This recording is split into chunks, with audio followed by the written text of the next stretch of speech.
वजू भी अच्छी तरह खुशबू और खुशबू से भी पढ़े, खड़ा भी पूरे वकार से हो, फिर इसी तरह रुकू सजदा भी अच्छी तरह से इत्मीनान से करे, हर चीज़ को अच्छी तरह अदा करे तो वो नमाज नहायत रोशन चमकदार बन जाती है। और नमाजी को दुआ देती है कि अल्लाह ताला तेरी भी ऐसी हिफाजत करे जैसे तूने मेरी की। और जो शख्स नमाज को बुरी तरह पढ़े, वक्त को भी टाल दे, वजू भी अच्छी तरह ना करे, रुकू सजदा भी अच्छी तरह ना करे, तो वह नमाज बुरी सूरत में प्यार में दुआ देती जाती है कि अल्लाह तुझे भी ऐसा ही बर्बाद करे जैसा तूने मुझे ज़ाया किया। इसके बाद वो नमाज पुराने कपड़े की तरह से लपेट कर नमाज के मुंह पर मारती है। हज़रत फरमाते हैं कि खुशनसीब हैं वो लोग जो नमाज को अच्छी तरह पढ़े, कि अल्लाह की अहम तरीन इबादत इनके लिए दुआ करते हैं। लेकिन आमतौर से जैसी नमाजें हम पढ़ते हैं हमें पता है, रुकू किया तो वहीं से सजदे में चले गए, सजदे से उठे तो सर भी ना उठा पाए थे तो फौरन तौबे की दूसरे दफा मार। ऐसी नमाज का जो असर है वो इस हदीस से शरीफों में जिक्र फरमा ही दिया। फिर जब वो बर्बादी की दुआ करें तो हम अपने बर्बादी का गिला क्यों करें? ये वजह कि आज मुसलमान गिरते जा रहे हैं, हर तरफ तबाही की सदाएं गूंज रही हैं। एक दूसरी हदीस में भी यही मजमून वारिद हुआ, उसमें ये भी इजाफा है कि जो नमाज खुशू से पढ़ी जाती है, आसमान के दरवाजे उसके लिए खुल जाते हैं, वो निहायत नूरानी होती है और नमाजी के लिए अल्लाह ताला के बारगाह में सिफारिशी बनती है।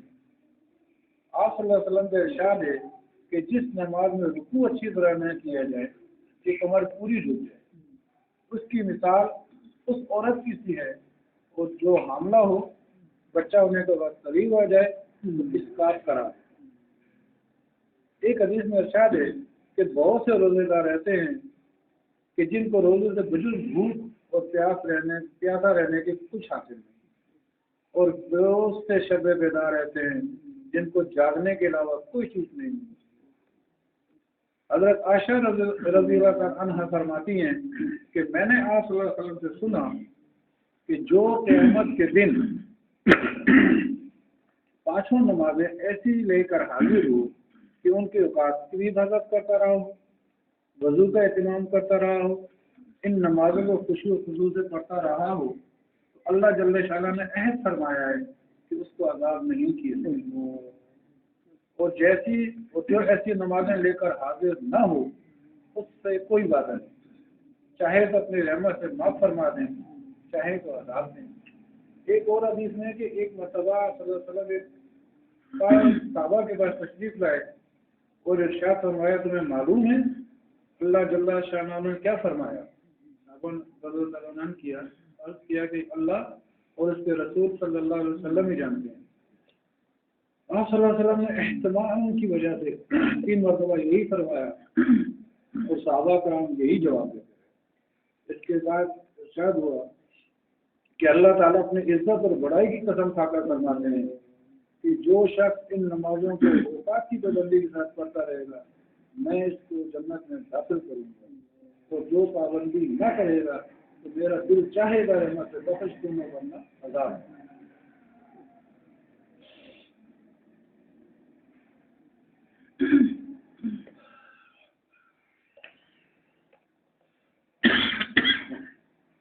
आप सल्लल्लाहु अलैहि वसल्लम का इरशाद है कि ला इलाहा इल्लल्लाह से ना तो कोई अमल बढ़ सकता है और ना ये कलमा किसी गुनाह को छोड़ सकता है। आप सल्लल्लाहु अलैहि वसल्लम का इरशाद है कि ला इलाहा इल्लल्लाह से ना तो कोई अमल बढ़ सकता है और ना ये कलमा किसी गुनाह को छोड़ सकता है। फायदे में हज़रत फरमाते हैं कि किसी अमल का इससे ना बढ़ सकना तो जाहिर है कि कोई अमल ऐसा नहीं है जो बगैर कलमा तैयबा पढ़े से करामत हो सकता हो। नमाज, रोज़ा, हज, ज़कात, हर अमल ईमान का भी मोहताज है, और अगर ईमान है तो वो अमल मकबूल है, वरना नहीं। और कलमा तैयबा जो खुद ईमान लाना ही है वो किसी अमल का मोहताज नहीं। इसी वजह से अगर कोई शख्स फकत ईमान रखता हो और ईमान के अलावा कोई साले अमल ना हो तो भी वो किसी न किसी वक्त इंशाअल्लाह जन्नत में जरूर जाएगा। और जो शख्स ईमान ना रखता हो और कितने ही पसंदीदा अमाल करे, नजात के लिए काफी नहीं। दूसरा जुज किसी गुनाह को न छोड़ना है। अगर इस एतबार से देखा जाए तो जो शख्स आखिरी वक्त में मुसलमान हो और कलमा तैयबा पढ़ने के बाद फौरन ही मर जाए तो जाहिर है कि उसके ईमान लाने से पहले कुफर की हालत में जितने गुनाह थे सब बिला इजमा जाते रहे। और अगर पहले से पढ़ना मुराद हो तो हदीस शरीफ का मतलब ये है, ये कलमा दिलों की सफाई और सेकल होने का जरिया है। जब इस पाक कलमे को कसरत होगी तो दिल की सफाई की वजह से तौबा किए बगैर चैन नहीं पड़ेगा और आखिरकार गुनाहों की माफी का जरिया बन जाएगा। एक हदीस में आया कि जो शख्स सोने के वक्त और जागने के वक्त ला इलाहा इल्लल्लाह का इस्तेमाल करता हो उसको दुनिया में भी आखिरत पर मुस्तैद करेगी और मुसीबत से उसकी हिफाजत करेगी।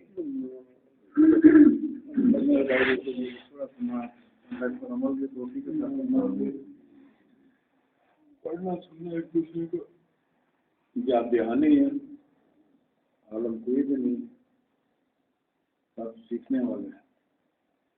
सीखने में मकसद ये वो कोई जगह फरमाते हैं कि जब किसी मस्जिद ऐसी में बैठो अल्लाह वाले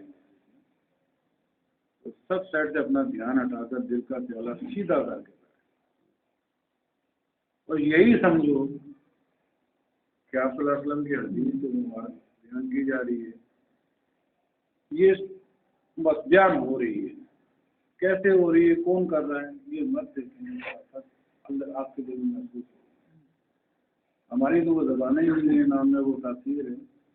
अल्लाह उनको जुदाई खैर दे जो हमारे लिए आसानियाँ पैदा करेगा। हमें भी अगर एक एक हदीस लिए भागना पड़ता है ना तो लग हो जाती है। कदर इसलिए नहीं क्योंकि अपनी 10 रुपए की चादर खरीदी हुई ना, वो बंदा बड़े एहतियात से रखता है। बाप ने अगर 1000 की चादर खरीद के दी उससे जूते साफ करता है। अमूमन ये दुनिया का विरासत का तजर्बा यही रहा है। तो ये हमें विरासत मिल गई मुफत में ना, हिंदी लगी ना फिक्री, उर्दू में कहते रंग आ गया चोखा। तो ये हमें तो भाई रंगदार कपड़े मिल गए, इसकी हिफाजत आदमी करना। हमें मुफ्त का खजाना मिल गया, हम इसको लुटा रहे हैं। तो ऐसा लुटा रहे हैं कि बेदर्दी से लुटा रहे हैं कि इसका हमें हिफाजत करना ही चाहिए। तो जब खजाना खत्म हो जाएगा तो बाकी भाई मेरे बचता क्या। ये कलमे के बाद जो नमाज के साहबा कराम की कुर्बानियाँ, अल्लाह उनके दर्जा बुलंद करना है। तो ये सब कुछ सीख सिखा के हमें जो यहाँ आकर दे दे, मेरे जैसा बेकदरे आदमी को इसकी क्या करना ना। हम अपने रातों को जगाते हैं। मोमिन के लिए मैं एक जगह देख रहा था, उन्होंने फरमाया कि हदीस का मफहूम है कभी भी मोमिन के लिए अजीब राहत की थी।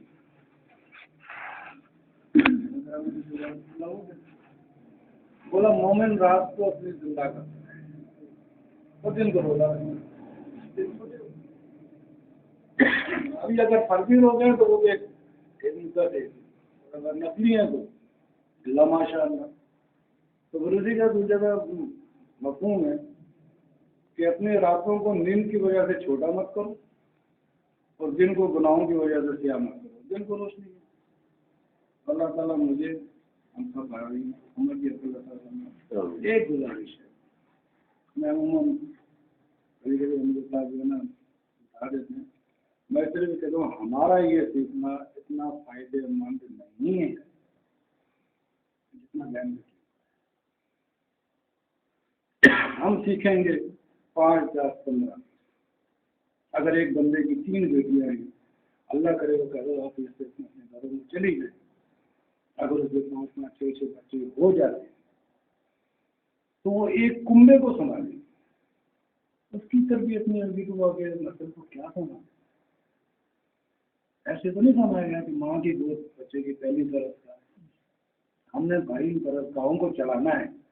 और ये कैसे चलाना के जहाँ घर में जाते पूछते हो ना तो कपड़े इस्त्री किए, चाय तैयार हुई, खाना तैयार हुआ, वहाँ भाई ये भी पूछते यार तो बेटा नमाज पढ़ी, बेटा सबक पढ़ा, बेटा क्या किया।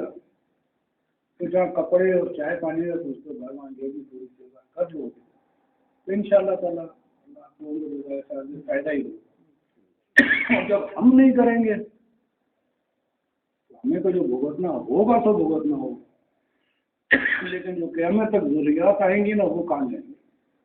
بس اللہ اپنی مرضی جس کو چاہے ہدایت دے کہ خزانوں میں کوئی کمی نہیں ہے, لیکن یہ چیز وہ ایک ایسا حدیث فرما رہے تھے کہ ایک صحابی غلط نماز پڑھ رہے تھے, 3 بار فرمائے تھے تمہیں صحیح. چوتھی مرتبہ انہوں نے ہتھیار پہ دی کہ یا رسول اللہ مجھے تو ایسی آتی ہے, مجھے بتائیں. تو علماء کرام نے اس کے اوپر لکھا ہے, باقاعدہ تفصیل لکھی ہے کہ اگر آپ صلی اللہ علیہ وسلم بتاتے تو پہلی مرتبہ ہی بتا دیتے, دوسری میں بتا دیتے, تیسری میں بتا دیتے, لیکن خود اسے نہیں بتایا جب تک کہ ہم صحابی نے یہ نہیں کہا کہ یا رسول اللہ مجھے یہی آتا ہے. اس کا مطلب یہ ہے کہ تک طلب نہیں ہوگی جب تک آپ کسی سیکھنے والے کے بعد غلام ہو کر بیٹھیں گے نہیں کچھ جو کچھ پڑھا سننا اللہ اس کو قبول فرمائے اور جو دوسری کے سفر میں ہمیں بتائیے الحمدللہ. یہ اللہ کا کچھ پڑھا یہ اللہ اس کو ہماری زندگی میں برکت ہماری